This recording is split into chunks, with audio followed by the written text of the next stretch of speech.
going on? How's everyone doing? Shout out to Colin. Everybody else who's cool with Colin. Chunky! I didn't say. Eat your popcorn and your Coca-Cola and relax. Anyway, tell Colin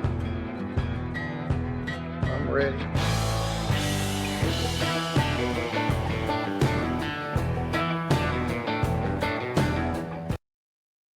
What's going on? This is Colin. How's everybody doing? I hope you're having a great day so far. I've got a good one. This is Judge Middleton, one of our favorite judges, and he is taking a plea deal from a defendant who is charged with jury tampering. It's some kind of jury talk. He was talking to the jury. He was caught talking to the jury to say, well, that's what's going on here. Now, I've only seen this happen on TV shows.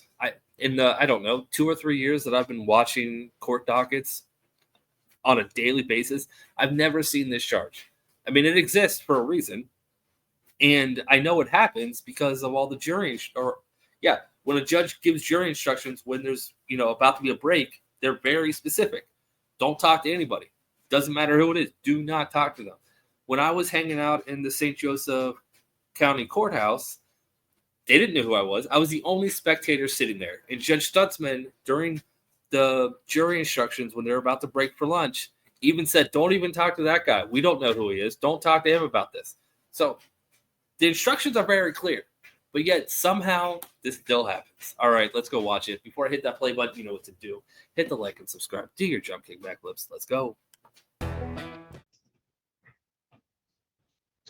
This is file number 241988, People versus Adam Joseph Waldron. That's you, sir?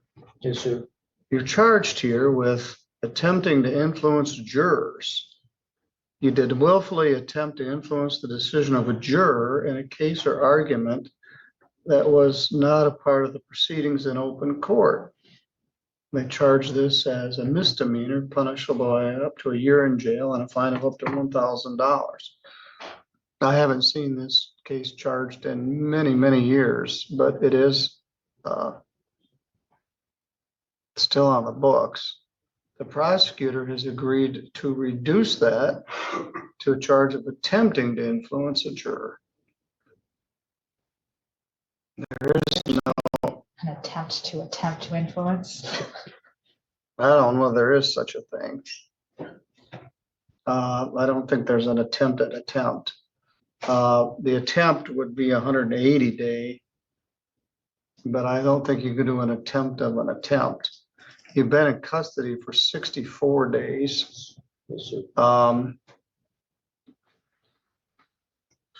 So attempt to attempt, I don't think that's a valid charge. So it'd have to just be attempt, which would be 180 days.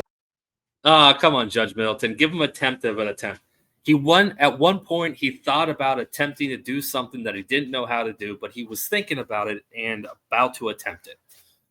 Yeah, that doesn't work. But I do like the discourse. Sorry. A maximum offense and a fine of up to $500. Do you understand? Yes, sir. Other than that plea offer, did anybody promise you anything to get you to plead to this No, sir. or threaten you? No, sir. You understand that if you do plead to this charge, you'll be giving up your right to have a trial in front of a judge or jury. There will be no trial. Do you understand that? Yes, sir. If you had a trial, you'd have the right to be represented by an attorney. Ms. Harden is here with you. You could also hire an attorney of your own choosing if you wished. If you had a trial, you'd have a right to have any of the witnesses for or against you subpoenaed to come and testify under oath. You'd have the right to take the witness stand and testify on your own behalf. But you don't have to because you have a right not to testify. And if you did not wish to testify, the judge or jury cannot hold your silence against you, and you have the right to be presumed innocent unless the state was able to prove your guilt beyond a reasonable doubt. Do you understand? Yes, sir. Now, I heard about this when this went down. Judge Stutzman was not very happy about this. Yeah. You were having a trial on a resisting and obstructing charge, is that correct? Yes, sir. And then before the jury had reached their verdict, did you have some discussion with a juror in the stairwell? No, Tell me sir. what happened. I was actually talking to my family. Like they're here with me today. My dad was on the left, she was in the middle, and I was on the other way around. My dad was on the right, my dad's old lady was in the middle, and I was on the left. I was talking to her the whole entire time. The whole entire time. All right, well, were you Any- talking about how unfair all this was and it was all travesty of justice and the jurors were there? No, I and know, no. Well, all right, let's take a look at the affidavit and see what that says. Spoke to Dina Rose. She was a juror in the Adam Waldron trial. She was in the stairwell at the courthouse, talking loudly about the trial and how they thought the evidence presented was bullshit. Dina said at the bottom of the stairs was another juror, and the defendant spoke directly to that juror. Also, the other juror was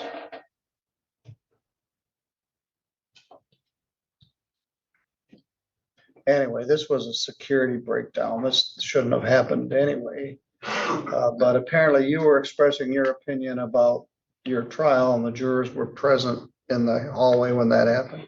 No, I was talking to my dad. Okay, you were talking to your family, Talking with but it them. was within the earshot of the jurors. They shouldn't even be around me. Your Honor, Well- it doesn't sound like we have a plea. Yeah, I wouldn't argue with that either.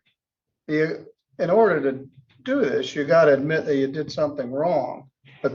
It says here, you're saying this trial is a bunch of bullshit and the jurors were there and they were uncomfortable by it.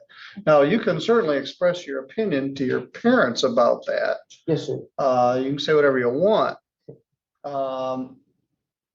But they ended up having a mistrial and had to start all over again. Yes, sir. So the judge was not real happy about Yes, this. sir. I like to be honest with you, I like to try to get a dismissal on this case. All right, well, they don't want a dismissal. What they were recommending, I think, is time served. Yeah. So, but at this point, you haven't acknowledged anything.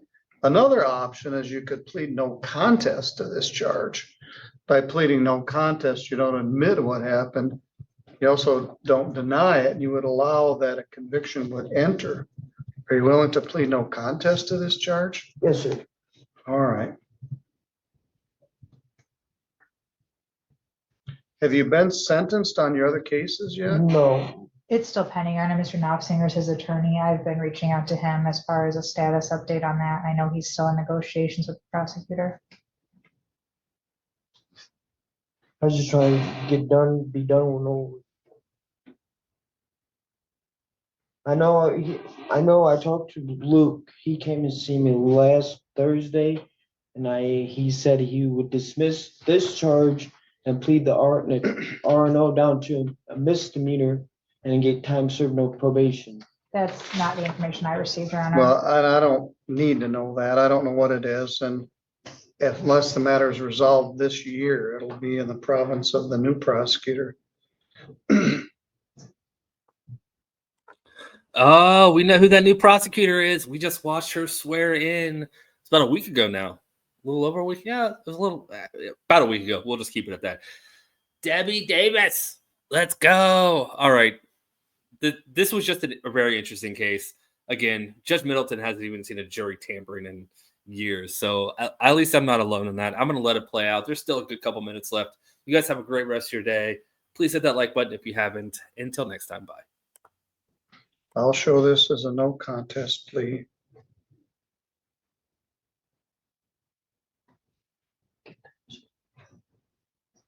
The very first case I tried in December of 1981. I wasn't even born. I wasn't even born. I get that a lot. I was born in 95. it was a very complicated case involving a set of identical twins and a fraud and it had 76 exhibits and 27 witnesses, and I'd had my bar card for about 2 weeks. But I'd worked on it the whole summer before. I did the whole trial, and one of the jurors made a date with one of the witnesses in the parking lot. Her car wouldn't start, and he went over to jump her car. And they started to talk, and he was married. Anyway, they made a date to meet after the trial was over. So I tried the whole thing. The guy was convicted. It came to light that one of the jurors had made a date with one of the witnesses, in fact, one of the key witnesses, and the case was mistried. So it was a big mess. Ultimately, he did get convicted, but the case was reversed for other considerations.